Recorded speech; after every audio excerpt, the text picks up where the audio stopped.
Patuloy ang pag-iikot ng mga opisyal ng Department of Agriculture at DTI sa mga palengke dito sa Metro Manila upang alamin kung naipatutupad ba ang tama o nang tama ang maximum suggested retail price sa imported na bigas. Si Denise Osorio ng PTV sa Balitang Pambansa.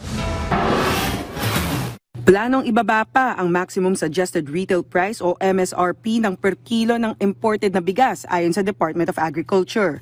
Matapos ang isang linggong pagpapatupad ng MSRP para sa bentahan ng imported na bigas, nagsagawa ang DA, katuwang ang Department of Trade and Industry at ang Manila City LGU ng price monitoring sa Cartimar Market, Pasay City. Ayon kay DA Secretary Francis Tiu Laurel, importanteng makita kung sumusunod ang mga bigasan sa MSRP at kung epektibo ba ito para sa mga mamimili. Ang totoong plano, ito na. Ngayon nasa 58, mukhang marami naman sumusunod, meron ilang hindi.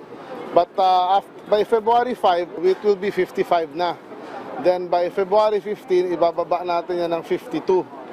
With the hope na by March 1, hopefully break 50 na tayo, 49 ang MSRP. As long as world prices remain as is today. Dagdag ni Q. Laurel, posibleng maipatupad na rin ang pagbebenta ng Rice for All sa mga supermarket at convenience store sa March 1, 2025. Matapos mapag-usapang maigi ang pagpapalaganap ng Rice for All sa iba pang mga establishmento.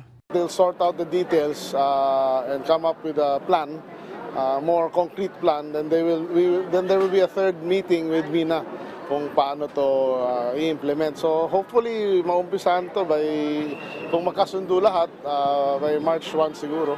Samantala, maglalabas rin ng bagong labeling rules ang DA para makaiwas sa pandaraya ng presyuhan. Mawawala na ang mga katagang special, premium at fancy at magiging requirement na ang paglagay ng mga specific at complete detalye ng naturang bigas na ibinebenta. Mula sa PTV Manila, Denise Osorio para sa Balitang Pambansa.